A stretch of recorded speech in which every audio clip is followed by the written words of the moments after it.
is my attempt live at mounting my Staghorn Fern onto a wooden board. Now, a little backstory. My brother has the most gorgeous Staghorn Fern hanging in his porch area. He's had it for many years, and it is huge and it's gorgeous, and I will post a picture of what they should look like and when they get older.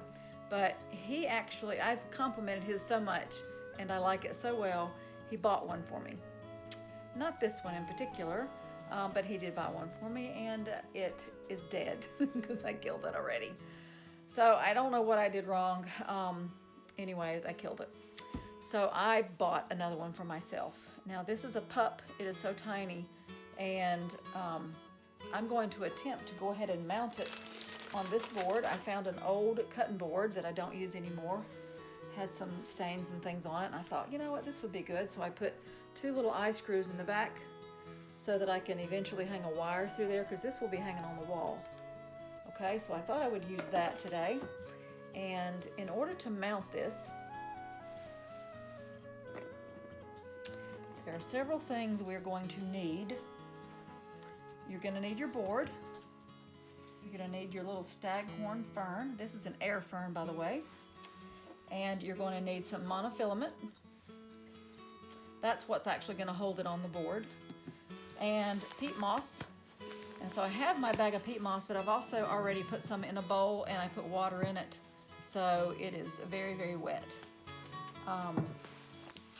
Then also to cover that up, I bought some of this from Lowe's, which is sheet moss. And so that's going to cover it to hold the peat moss in place around the roots. And eventually it will just grow and cover this entire board, okay? It's going to get big enough, it will cover the entire board with these shields that it grows. It'll produce these, I don't know if you can see, right there. Do you see that little tiny one? Not this brown stuff that's developing there, but right there is a little shield growing out. And I hope it continues to grow and that I don't kill it. But this shield will eventually cover the root mat. And when it grows naturally it grows on like a tree trunk, and it just collects moisture and dead bugs and decaying leaves and all kinds of debris from the trees. And that's what it uses as nutrients. But I'm gonna try to mount this air fern, Staghorn Fern, on this board, and we'll see what happens.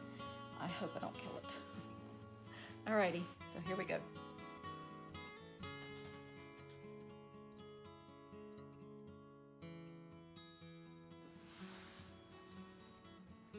So what I am going to do, since I have these little metal eyes screwed into the back of this board, and I'm going to have the board down, I don't want to scratch up this so much. So I've got a little cloth here. I'm just going to lay those eyes right on that cloth, and we'll see what we can do.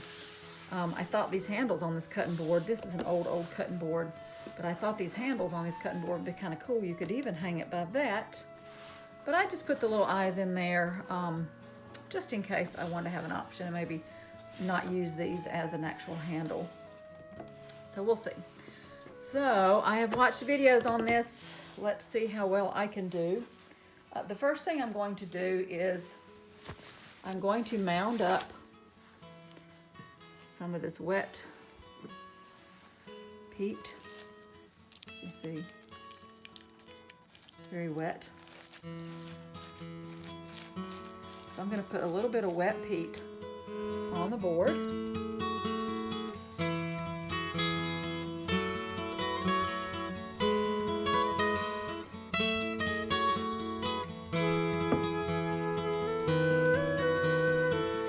then I'm going to take this beautiful pup. It actually makes me almost feel like there might be 2 pups in there, but we'll see. I don't damage them. Everything that I've understood, this is from the Netherlands, says that these grow rather quickly. I have actually seen them growing out in people's yards in Florida, hanging under their trees. So I'm going to mount it right here in this.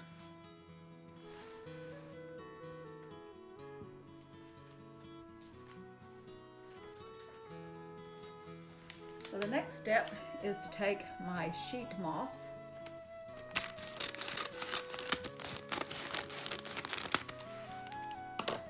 and we are going to put this around it so that you have your monofilament is going to have something to hold on to. Okay, so we're just going to kind of secure this around so that when you put your monofilament, you won't be able to see it very well. But you need something to be able to hold that peat, okay? You need something to be able to hold that peat in place. Actually, I think I'm going to take this off and put this piece on there. Yeah. I'm thinking yes.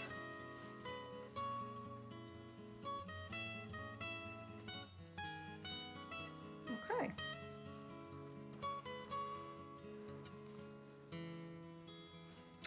So then we're going to take our monofilament and we are going to literally just go back and forth across this board. Eventually, when this grows and adheres to the board, and it'll grow out even across this peat and the sheet moss, the monofilament really won't even be needed. So we're going to use it though to hold it on there until it grows and gets some age on it and covers those up. But I'm actually, I also bought this twine. So for a period of time until it grows out, I will cover it with a little bit of twine too, just to give it a pretty effect. You won't see the monofilament so much, but the twine will be seen, and it'll be nice.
Okay, so I've got all the monofilament put on and all these little extra tendrils that are kind of ugly sticking out everywhere. You really can't see them a lot. From a distance, probably not at all. But I'm just going to clip a few of them.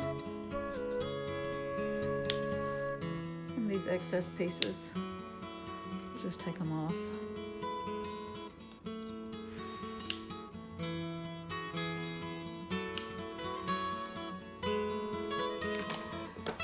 This was actually some that we had left over, but it's 25 pounds, so it's a little heavier duty than you need. I would probably get something just a little less if you're going to use it. It makes tying of the knots a little easier as well. Don't need to have that high of a strength, but I'm using what I have. Okay, so the next thing I'm going to do is I'm going to wrap some twine around it. This is organic material, so this will just eventually rot away and fall off. Or I'll take it off after it gets bad, but for right now it's just going to help hold it on a little bit, and it's just going to add a pretty little organic touch. So do I want to do a crisscross, or maybe just a few straight lines across? I don't know, let's see, maybe I'll even do a bow.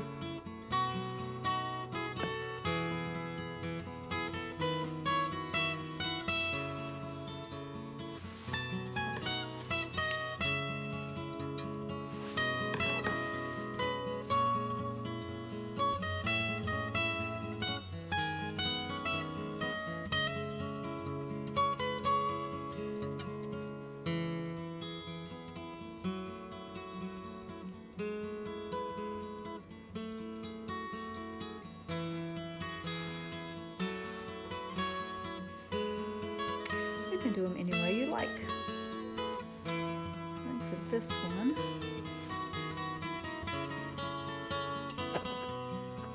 Zoom, 3 or 4.